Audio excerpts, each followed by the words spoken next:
तर आज सकाळी काव्याचे पप्पा गेले होते मस्त रिपोर्ट आणायला आणि रिपोर्ट येताना आणल्यानंतर एवढे खुश होते ना. येताना त्यांनी असं गुलाबाचं फूल आणलं होतं बघा, कारण आज रिपोर्ट खूप जास्त छान आले होते आणि खूप जास्त खुश होते म्हणून येताना माझ्यासाठी गुलाबाचं फूल घेऊन आले होते. त्यानंतर आम्ही निघालो हॉस्पिटलला, कारण आज ह्यांनी सोबत असल्यामुळं सर्वच खुश होते. एका पिल्ले तर खूप जास्त खुश होते, कारण खूप मज्जा करतात. पप्पा असल्यावर त्यांना खूप जास्त छान वाटतं.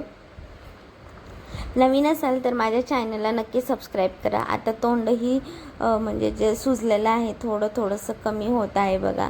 त्यानंतर आम्ही हॉस्पिटलला निघालो होतो मस्तपैकी. नवीन असाल तर माझ्या चॅनलला नक्की सबस्क्राईब करा, लाईक करा आणि शेअर करा. ह्या साहेबांचं एकट्याचंच चाललं होतं पळापळ. इकडून तिकडं हॉस्पिटलमध्ये मास्क घेऊन असा पळत होता, सर्वांना आडवं जात होता, ऐकतच नव्हता. हाताला तर अजिबातच पकडत नव्हता, नुसता पळत होता. आणि पप्पा असल्यामुळं ना त्याला खूप जास्त छान वाटत होतं.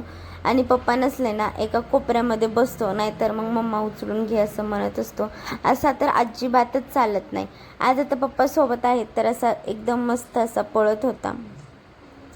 त्यानंतर आम्ही इथं OPDसाठी वरती चाललो होतो बघा. इथे लोबो सरांची OPD आहे, दुसऱ्या मजल्यावरतीच आहे. त्यानंतर आता इथे चेकअप वगैरे करायचं होतं.